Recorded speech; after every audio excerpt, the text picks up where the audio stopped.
हाँ तो दोस्तों यहाँ पे इंडिया मार्ट इंटरमेश के क्वार्टरली नंबर्स आ चुके हैं, तो उसी के बारे में हम इस वीडियो में बात करेंगे और जानेंगे कि अब आपको इंडिया मार्ट के अंदर इन्वेस्टमेंट करना चाहिए या नहीं। तो चलिए शुरू करते हैं।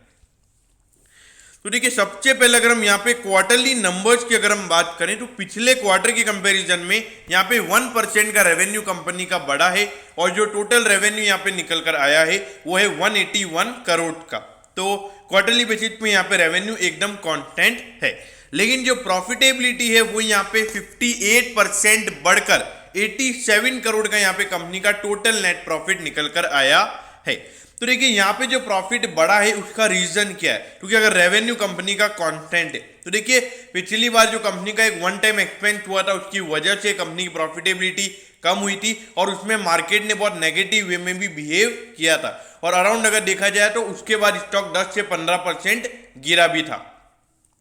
अब ये देखिए ईयर ऑन ईयर बेसिस, यानी कि पिछले साल के अप्रैल से जून वाले क्वार्टर के कंपैरिजन में रेवेन्यू कितना बढ़ा है, तो अगर हम उसके कंपैरिजन में देखें तो वहां पे रेवेन्यू 18% बढ़कर 181 करोड़ का यहाँ पे कंपनी का टोटल रेवेन्यू निकल कर आया है।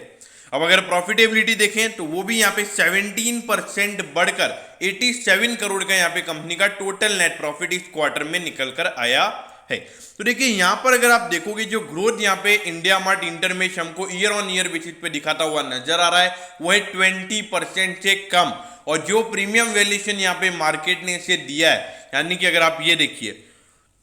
अराउंड 76 के प्राइस टू अर्निंग रेशियो पे ये स्टॉक अभी ट्रेड हो रहा है। तो देखिए अगर मार्केट किसी भी स्टॉक को अगर 50 या 60 के ऊपर का प्राइस टू अर्निंग रेशियो दे रहा है तो वहां पे उसके एस्टिमेशन है कि अराउंड 25 से 30% की ग्रोथ ये कंपनी दिखा सकती है, तो इसीलिए मार्केट उसे प्रीमियम वैल्यूएशन पे ट्रेड कराता है। और अगर वहां पे कंपनी अगर डिसअपॉइंट करती है, यानी कि जो इन्वेस्टर्स की जो एस्टिमेशंस हैं अगर कंपनी उसको पूरा नहीं कर पाती है तो वहां पे वो स्टॉक को पनिश करते हैं और वहां पे फिर हमको स्टॉक का प्राइस गिरता हुआ नजर आता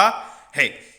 अब देखिए दोस्तों, यहाँ पर आपकी एस्टिमेशन भी कम ज्यादा नहीं होनी चाहिए, क्योंकि देखिए अगर आप देखिए price to earning ratio company का इतना ज्यादा है, देखिए एक दो साल में मान लो कि कंपनी 50% की ग्रोथ दिखा देगी, लेकिन देखिए लगातार 50% की ग्रोथ दिखाना बहुत मुश्किल है। कि अगर आप देखिए 50% अगर कंपनी ग्रोथ दिखाएगी, अगर कंपनी अभी 100 रुपए कमा रही है और 50% की ग्रोथ अगर कंपनी ने अभी दिखाई तो 150 रुपीज का कंपनी का प्रॉफिट हो जाएगा। फिर अगर 150 रुपीज पे कंपनी 50% की ग्रोथ दिखाएगी तो वहां पे सीधा 225 रुपीज का कंपनी का प्रॉफिट हो जाएगा। तो देखिए इतनी तरीके से इतनी रैपिडली कंपनी नहीं बढ़ सकती।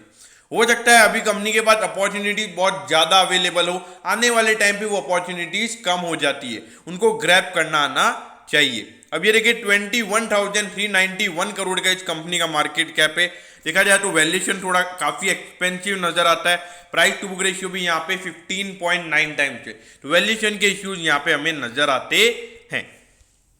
अब ये देखिए अगर हम ग्रोथ की बात करें तो ग्रोथ तो यहाँ पे लगातार हमें अच्छी नजर आती है। देखिए जिस तरीके से यहाँ पे लगातार कंपनी का रेवेन्यू बढ़ता हुआ नजर आ रहा है, देखिए जो मैं बात कर रहा था ये देखिए 548 करोड़ का रेवेन्यू था, फिर उसके बाद 707 करोड़ का, यानी कि अराउंड 150 करोड़ का रेवेन्यू कंपनी का बढ़ा था और पिछले साल सिर्फ 50 करोड़ का रेवेन्यू ही कंपनी का बढ़ा है। तो इसीलिए एक टाइम आता है जब कंपनी की जो ग्रोथ होती है वो रुक जाती है और वही हमें यहाँ पे होता हुआ नजर आ रहा है, और इसीलिए यहाँ पे जो हमारे इंस्टीट्यूशनल इन्वेस्टर्स हैं उन्होंने स्टॉक को पनिश किया है। अब ये देखिए 9,950 का स्टॉक का ऑल टाइम हाई है और अभी 7,012 पे ये आपको ट्रेड होता हुआ नजर आ रहा है, यानी कि अराउंड 30% ये आपको अपने ऑल टाइम हाई से करेक्शन पे मिल रहा है। देखिए जो लोग भी इसके अंदर लॉन्ग टर्म के लिए इन्वेस्टेड हैं तो मैं आपको बता दूं कि आपका पॉइंट ऑफ व्यू एग्रेसिव होना चाहिए, मतलब आपका रिस्क एपेटाइट हाई होना चाहिए, तभी आपको ऐसे स्टॉक में इन्वेस्टेड रहना चाहिए। क्योंकि अगर कल तो कोई क्वार्टर 2-3 क्वार्टर अगर लगातार बेकार कंपनी के जाते हैं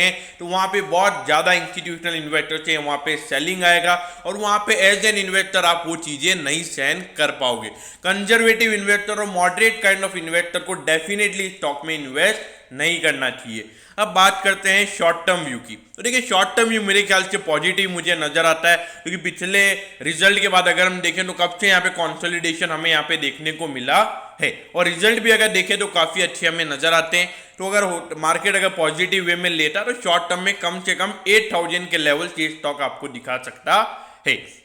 तो दोस्तों मैं होप करता हूँ कि आपको इसके क्वार्टरली नंबर्स के बारे में सब कुछ पता चल गया होगा। अगर आपकी कोई भी क्वेरीज है तो आप कमेंट कीजिए, मैं जरूर आपके कमेंट पर रिप्लाई करूंगा। ओके दोस्तों, thank you, have a nice day.